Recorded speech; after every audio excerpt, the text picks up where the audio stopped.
sve drugačije. Kada se tvoja ruka pomeri, namesti stolicu, dohvati vazu, zalije cveće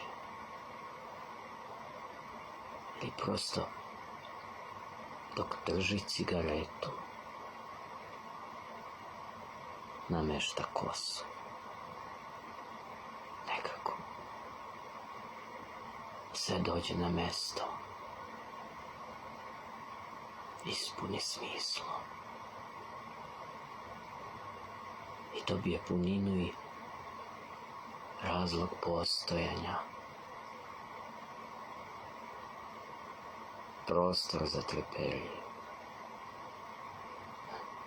Kao ova pesma, ali pesma se ne ostvari uvek, a tvoj pokret, tvoje prisustvo u meni svaki put iznova pokrene lelujanje, slično opalom, suvom listu koji nikada neće